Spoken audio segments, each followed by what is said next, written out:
வணக்கம் மக்களே, நாம இந்த ஆரோக்கியமான பதிவில் நீரிழிவு வியாதி அதாவது சர்க்கரை நோயை கட்டுப்படுத்தக்கூடிய கீரைகள் என்னென்ன, அது எப்படியெல்லாம் நம்முடைய நீரிழிவு பிரச்சனையை கண்ட்ரோல் பண்ணுது அப்படின்றத பார்க்க போகிறோம். நமக்கு நீரிழிவு பிரச்சனை இருந்துச்சுன்னா வாரத்தில் 7 நாள் இந்த 7 கீரையை ஒரு கைப்பிடி அளவு சாப்பிடும் போது ரத்தத்தில் அதிகரித்திருக்கக்கூடிய சர்க்கரையினுடைய அளவு வந்து கிடுகிடுன்னு நமக்கு குறைய ஆரம்பிக்கும். கீரையில் வந்து பார்த்தீங்கன்னா நார் சத்துக்களினுடைய அளவு மிக மிக அதிகம். மற்ற உணவுகளை நம்ம கிலோ கணக்கில் எடுத்துக்கொண்டாலுமே மிக கொஞ்சமாக தான் நமக்கு வந்து பார்த்தீங்கன்னா நார் சத்துக்கள் கிடைக்கும். ஆனால் 50 கிராம் கீரைகளிலிருந்து மட்டுமே 30 கிராம் அளவுக்கு நம்ம நார் சத்துக்களை பெற முடியுங்க. அதே போல எல்லா வகையான கீரைகளிலுமே ஆன்டி ஆக்சிடென்ட்கள் மிக அதிகமாக இருக்கு. இது பல்வேறு விதமான நோய்களுமே நமக்கு சரி பண்ணணும். ஸோ நீரிழிவை சரி செய்யக்கூடிய கீரைகள் என்னென்ன விளக்கமாக பார்ப்போம் வாங்க. அதை பற்றி பார்க்கறதுக்கு முன்னாடி இந்த வீடியோவுக்கு மட்டும் ஒரு லைக் கொடுத்துட்டு இந்த தகவலை உங்களுக்கு தெரிஞ்சவங்களுக்கும் ஷேர் பண்ணிடுங்க. ஏன்னா இது அவங்களுக்கும் பயனுள்ளதாக இருக்கக்கூடிய ஒரு ஆரோக்கியமான பதிவு தாங்க. இது போன்ற அப்டேட்ஸ்க்கு நீங்கள் தொடர்ந்து பார்க்கறதுக்கு நம்மளுடைய ஹெல்த் நியூஸ் தமிழ் சேனலை மறக்காம சப்ஸ்கிரைப் பண்ணி வச்சுக்கோங்க. பக்கத்தில் இருக்கக்கூடிய பெல் பட்டனையும் கிளிக் பண்ணி ஆல் அப்படின்ற ஆப்ஷனையும் செட் பண்ணி வச்சுக்கிட்டீங்க அப்படின்னா நாங்கள் போடக்கூடிய எல்லா அப்டேட்ஸும் உங்களுக்கு நோட்டிஃபிகேஷன் அடிக்கடி வந்து சேரும். சரி வாங்க மக்களை, இப்போ வீடியோக்குள்ள போயிடலாம். 7 நாள் 7 வகையான கீரை வகைகளில் முதல் நாள் வந்து முருங்கைக்கீரை நம்ம எடுத்துக்கொள்ளலாங்க. முதல் நாள் நமக்கு மிக எளிதாக கிடைக்கக்கூடிய முருங்கைக்கீரை நம்ம எடுத்துக்கொள்ளலாம். முருங்கைக்கீரையில் ஆன்டி ஃபங்கல் பண்புகள் மிக அதிகம், அதாவது பூஞ்சைக்கு எதிராக போராடக்கூடிய பண்புகள் மிக அதிகம். முருங்கைக்கீரையில் இருக்கக்கூடிய குவர்சடின் அப்படின்ற அந்த பண்பு ரத்தத்தில் இருக்கக்கூடிய அதிகப்படியான குளுக்கோஸை வந்து கட்டுக்குள்ளே கொண்டு வருவதற்கு உதவிகரமாக இருக்கக்கூடிய முக்கியமான ஆன்டி ஆக்சிடென்ட்ஸ் அப்படின்றத நீங்கள் தெரிஞ்சுக்கோங்க. அதோடு முருங்கைக்கீரையில் வந்து குளோரோஜெனிக் அமிலம் வந்து அதிகமாக இருக்குங்க. ஸோ இது வந்து இன்சுலினுடைய உற்பத்தியை வந்து அதிகரிக்கிறதுக்கும் ரத்தத்தில் அதிகரித்திருக்கக்கூடிய சர்க்கரையினுடைய அளவை கட்டுப்படுத்துறதுக்கும் ஹெல்ப் பண்ணுது. அதாவது பார்த்தீங்கன்னா போதுமான அளவுக்கு இன்சுலின் ஹார்மோனை ரத்தத்தில் வந்து நமக்கு சுரக்க வைத்து அதிகரித்திருக்கக்கூடிய சர்க்கரையினுடைய அளவை கட்டுப்படுத்துறதுக்கும் நாளடைவில் அந்த சுகர் ப்ராப்ளத்திலிருந்து நீங்கள் விடுபடுவதற்குமே முருங்கைக்கீரை எடுத்துக்கலாம். ஃபியூச்சரில் சுகர் ப்ராப்ளம் வரக்கூடாதுன்னு நினைச்சிங்க அப்படின்னாலும் முருங்கைக்கீரை நீங்கள் எடுத்துக்கொள்ளலாம். அகத்திக்கீரையை நீரிழிவு வியாதிகள் இருக்கக்கூடிய நபர்கள் எடுத்துக்கொள்ளலாங்க.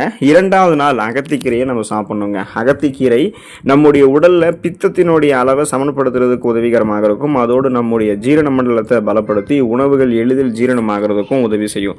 வாரத்திற்கு ஒரு முறையாவது அகத்திக்கீரையை நம்ம சாப்பிட்டு வந்தோம் அப்படின்னா உடல் உஷ்ணமெல்லாம் நமக்கு வந்து குறைந்து நீரிழிவால் ஏற்படக்கூடிய பக்க விளைவுகளாக இருக்கக்கூடிய கண் சம்பந்தமான பிரச்சனைகள் மற்றும் கண் சூடு ஆகியவை குறைந்து கண்கள் வந்து நமக்கு குளிர்ச்சியாக இருக்கும். பார்வையுமே நமக்கு வந்து தெளிவாக ஆரம்பிக்கும். பொதுவாக நீரிழிவு பிரச்சனை இருக்கக்கூடிய நபர்களுக்கெல்லாம் பல் தொடர்பான பிரச்சனைகள் இருக்கும், எலும்பு சம்மந்தப்பட்ட பிரச்சனைகள் இருக்கும், அப்புறம் பார்த்தீங்கன்னா இதெல்லாமே இருக்கும் இல்லையா. ஸோ இது குறிப்பாக வந்து பார்த்தீங்கன்னா அவங்க கண்கள் தொடர்பான பிரச்சனைகளும் அவதிப்படுவாங்க. இது எல்லாத்தையுமே வந்து அகத்திக்கீரையில் இருக்கக்கூடிய சத்துக்கள் மூலமாக நம்ம சரி பண்ணிக்கொள்ள முடியும். அதனால் வாரத்தில் ஒரு நாள் அகத்திக்கீரையை நம்மளுடைய உணவுகளை சேர்த்துக்கொள்ள வேண்டியது கட்டாயங்க. கரிசலாங்கண்ணி கீரையை நீரிழிவு வியாதிகள் இருக்கக்கூடிய நபர்கள் வந்து எடுத்துக்கொள்ளலாம். 3வது நாள் வந்து கரிசலாங்கண்ணி கீரையை உணவுகளை வந்து நம்ம சேர்த்துக்கொள்ளணுங்க. பொதுவாக நம்ம கரிசலாங்கண்ணி கீரையை அதிகமாக உணவுகளை சேர்த்துக்கொள்வது கிடையாது. அதனுடைய மகத்துவம் குறித்து பல பேருக்கு வந்து தெரியாது. ஆனால் தெரிஞ்சால் நீங்கள் ரொம்ப ரொம்ப ஆச்சரியப்பட்டு போவீங்க. கரிசலாங்கண்ணிக்கு கரிசாலை, பிருங்கராஜ், தேகரோஜம் அப்படின்னு நிறைய பெயர்கள் இருக்குங்க. அதே போல் கரிசலாங்கண்ணியில் பல வகைகளும் இருக்குங்க. வெள்ளை கரிசலாங்கண்ணி, மஞ்சள் கரிசலாங்கண்ணி, சிவப்பு மற்றும் நீல கரிசலாங்கண்ணி அப்படின்னு இருக்கு. ஆனால் பொதுவாக நமக்கு அதிகமாக கிடைக்கிறது வெள்ளை கரிசலாங்கண்ணியும் மஞ்சள் கரிசலாங்கண்ணி தான். ஸோ அது ஒரு இடத்துல இருந்தாலும் அது ஒரு வகையான பிரச்சனையாக இருந்தாலும் நீரிழிவு பிரச்சனை இருக்கக்கூடிய நபர்கள் வந்து கரிசலாங்கண்ணி கீரையை கடையலாகவோ பொரியலாகவோ அல்லது துவையல் வடிவிலோ வாரத்திற்கு ஒரு நாள் சேர்த்துக்கொள்ள வேண்டியது மிகவும் நல்லதுங்க. இது வந்து உடலை குளிர்ச்சியாக்கி நீரிழிவால் ஏற்படக்கூடிய நரம்பு சம்பந்தப்பட்ட பிரச்சனைகளையும் கண் எரிச்சல் உள்ளிட்டவைகளையும் போக்கக்கூடிய தன்மை கொண்டது. அதே போல நீரிழிவு நோயாளிகளுக்கு இருக்கக்கூடிய மிக முக்கியமான பிரச்சனையான அடிக்கடி சிறுநீர் வெளியேற்றுவது, சிறுநீர் கடுப்பு, இது எல்லாத்தையுமே கட்டுப்படுத்தக்கூடியதாக நம்ம எடுத்துக்கொள்ளக்கூடிய இந்த கரிசலாங்கண்ணி கீரை வந்து இருக்குங்க. ஸோ இதை நீங்கள் எடுத்துக்கொள்ளலாம். ஏன்னா பார்த்தீங்கன்னா இப்போ உங்களுக்கு அந்த நீரிழிவு பிரச்சனை இருக்கக்கூடிய நபர்கள்லாம் அடிக்கடி சிறுநீர் வெளியேற்றணும் அப்படின்றது எண்ணம் இருக்கும். அதையுமே கரிசலாங்கண்ணி கீரை தான் வந்து சரி பண்ணும். பருப்பு கீரை எடுத்துக்கொள்ளலாம் நீரிழிவு வியாதிகள் இருக்கக்கூடிய நபர்கள், அப்போ சரி பண்ணிக்கொள்ள முடியும். வாரத்தில் 4ஆம் நாள் வந்து மிக எளிதாக கிடைக்கக்கூடிய பருப்பு கீரையை நம்ம சேர்த்துக்கொள்ளலாம்.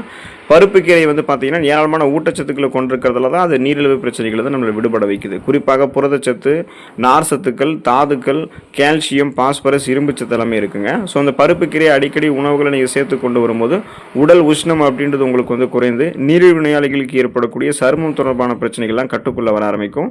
அதோடு எலும்புகள் வந்து வலுவடையும், மலச்சிக்கல் பிரச்சனையுமே ஏற்படாமல் தடுத்துக் கொள்ளலாம். இந்த பருப்பு கீரையை வாரத்தில் ஒரு நாள் நம்முடைய உணவுகளை நம்ம சேர்த்துக்கொள்ளும் போது நீரிழிவு நோயால் ஏற்படக்கூடிய பக்க விளைவுகள், சைடு எஃபெக்ட்ஸ் வந்து குறைய ஆரம்பிக்கும். ரத்தத்தில் சர்க்கரையினுடைய அளவுகள் இருக்கக்கூடிய ரத்தத்தில் இருக்கக்கூடிய சர்க்கரையினுடைய அளவு அதிகமாக இருந்துச்சுன்னா அது வந்து கட்டுக்குள்ள வருவதை நம்மளால வந்து உணர முடியும்.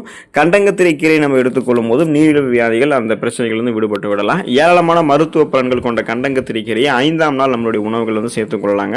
பொதுவாக சளி தொல்லை அதிகமாக இருப்பதற்காக அதை சரி செய்வதற்காக எடுத்துக்கொள்ளக்கூடிய கீரையாக கண்டங்கத்திரை கீரை வந்து இருந்தாலும் இது வந்து நோய் எதிர்ப்பு மண்டலத்தை பலப்படுத்தக்கூடிய தன்மை கொண்டதால நீரிழிவு பிரச்சனை இருக்கவங்களாம் வாரத்தில் ஒரு நாள் கண்டங்கத்திரை கீரையை தங்களுடைய உணவுகளை சேர்த்துக்கொள்ள வேண்டியது மிக அவசியமாக இருக்குங்க.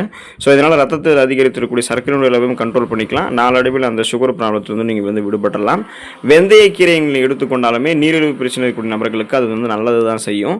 வெந்தயக்கீரை வந்து ஏராளமான மருத்துவ குணங்களை கொண்டதுங்க. அதில் இரும்பு சத்து மிக அதிகம். அதனால் அனீமியா என்று சொல்லக்கூடிய ரத்த சோகை நோய், அந்த நோயை குணப்படுத்தி மீண்டும் வராமல் தடுத்து ஒட்டுமொத்த நோய் எதிர்ப்பு மண்டலத்தையுமே வலுவாக வைத்துக்கொள்ளும். நமக்கு இருக்கக்கூடிய சாதாரணமான நோய்களையுமே இதன் மூலமாக நம்ம குணப்படுத்திக்கலாம். புதுசாக எந்த நோயுமே நம்மை தாக்காதவாறு நம்ம நலமோடு இருக்கலாம்.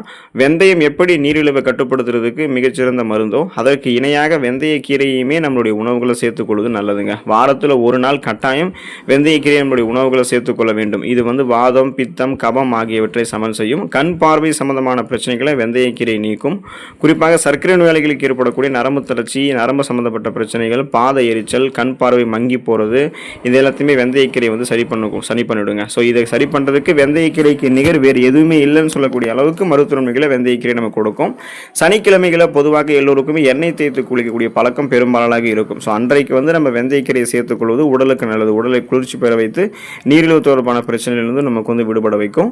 பிரண்டை துவையல் நீரிழிவு வியாதிகள் இருக்கக்கூடிய நபர்கள் எடுத்துக்கிட்டாங்கன்னா அவங்களுக்கு அது நல்லதுங்க. அந்த நீரிழிவு பிரச்சனைகளிலிருந்து அவங்களை விடுபட வைக்கும். இப்போ கீரை அப்படின்னு சொல்லிட்டு நீங்கள் பிரண்டையை சாப்பிட சொல்கிறீங்களே அப்படின்னு நீங்கள் கேட்கலாம். பிரண்டையுமே கீரை வகையை சேர்ந்தது தாங்க.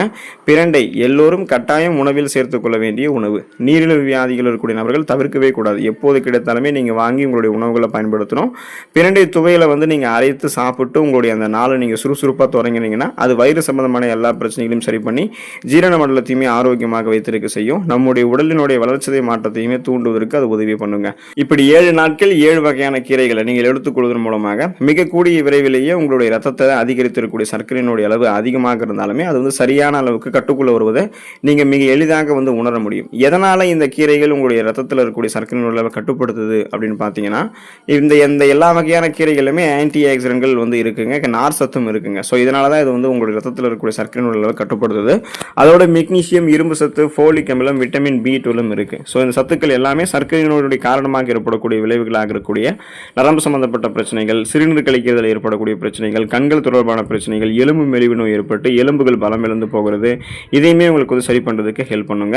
இப்போ நீரிழிவு இருக்குங்க இல்லையா, அந்த நீரிழிவை கட்டுப்படுத்துறதுக்கு வேணும் அப்படின்னா அதற்கு முதல்ல நம்ம செய்ய வேண்டிய விஷயமே நம்முடைய உணவுகளில் வந்து கட்டுக்கோப்பாக நம்ம வந்து இருக்கணும்.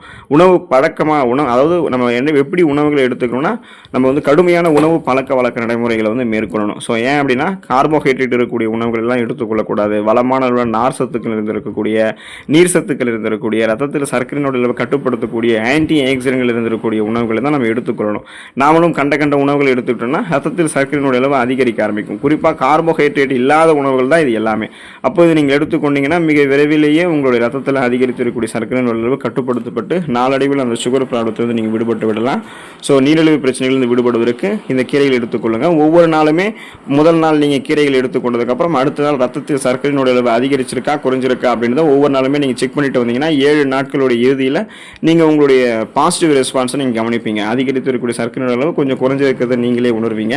இதை செக் பண்ணி பாருங்கள். உடல்நலத்தை பராமரித்துக் கொள்ளக்கூடிய வாய்ப்புகளை பெறுவீங்க. அடுத்த ஆரோக்கியமான பதிவில் மறக்காமல் சந்திப்போம். நன்றி மக்களே.